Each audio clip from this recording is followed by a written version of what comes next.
जैसा कि मैंने बताया कि कोई और सुर का अगर आपने साज सीखा हुआ है तो आपको मदद मिलती है हारमोनियम सीखने में, क्योंकि हमारा जो लगभग सिलेबस है वो सेम ही रहता है, कीज़ वही रहेंगी और अलंकार वही रहेंगे, स्टाइल बदल जाएगा, ढंग जो है वो बदलता है। हर एक साज का ढंग होता है बजाने का। आप हारमोनियम ढंग से सितार नहीं बजा सकते, आप सितार के ढंग से वायलिन नहीं बजा सकते। इन सारे इंस्ट्रूमेंट्स का एक अंग होता है, जैसे कि गायकी का एक अंग होता है। भजन गाते हैं तो एक अंग से गाते हैं, गज़ल गाते हैं तो एक अंग से गाते हैं। उस अंग को हम उसका एक्सेंट भी कह सकते हैं, है ना। अलग अलग उसका चाल है, वो उसका ढंग है, वो उसकी पहचान है ना। अगर आपने सितार में जो कण लगते हैं या जो सुर का लगाने का ढंग है, जो तरीक़ा है, उसको अगर आपने नहीं रखा और सितार को आपने हारमोनियम स्टाइल में बजाया तो वो सितार साउंड नहीं करेगा, है ना। इसे नाद की जाति कहते हैं। जाति मतलब उसका जो साउंड क्वालिटी है वो सुनते ही मालूम चल जाए कि ये सितार बज रहा है।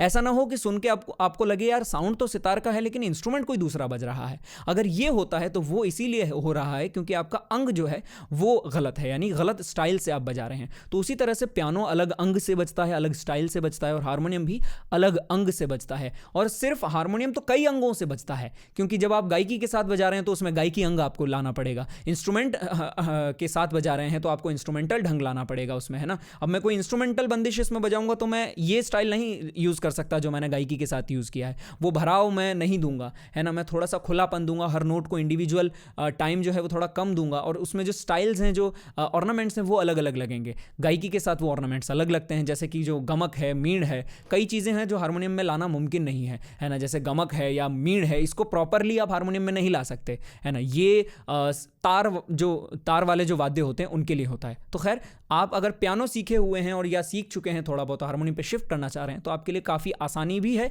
और थोड़ी मुश्किल भी है। क्योंकि मुश्किल इसलिए है कि आपको वो स्टाइल जो है वो मैनेज करना पड़ेगा, कि हारमोनियम को पियानो स्टाइल में नहीं बजाना है। हाथ का रखरखाव, जैसे मैंने बताया कि ये जो थोड़ा सा मुड़ा हुआ रहता है और टिप से बजता है और उठ उठ के बजता है ना। ये जो अंग है,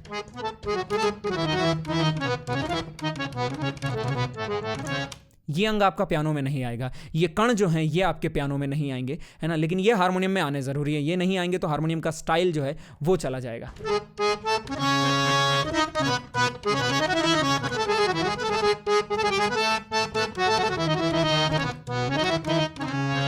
है ना, ये एक चीज़ है। अब जब आप पियानो बजाते हैं तो आप दोनों हाथों का इस्तेमाल करते हैं। हारमोनियम में भी दोनों हाथों का इस्तेमाल है, लेकिन जो दूसरा हाथ है वो आपका धमन पर है। और धमन का जो हाथ है और जो हारमोनियम के कीबोर्ड का जो हाथ है वो दोनों अलग अलग चलते हैं। हारमोनियम का जो ये कीबोर्ड वाला हाथ है ये लय में चलता है, लेकिन जो धौंकनी वाला धमन का जो हाथ है वो बेलय चलता है, वो लय में नहीं चलता है। अगर वो लय में चलाने लग गए तो हारमोनियम ख़राब हो जाएगा। यानी जिस लय में हारमोनियम बजा रहे हो उसी लय में धमन नहीं चलती है। धमन इत्मीनान से चलती है, बिना लय के चलती है, क्योंकि धमन का काम है सांस लेना।